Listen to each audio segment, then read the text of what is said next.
Денис один з найближчих моїх людей взагалі в житті.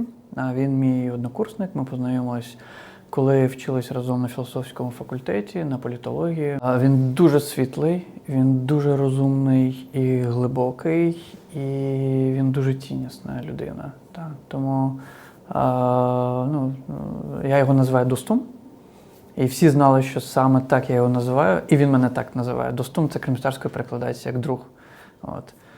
Хтось його Денчик називає, Ден, я Достум, і він завжди в мене був підписаний так. І я в нього теж в телефоні був так підписаний, да, бо це от про цей такий дуже братерський зв'язок між нами. І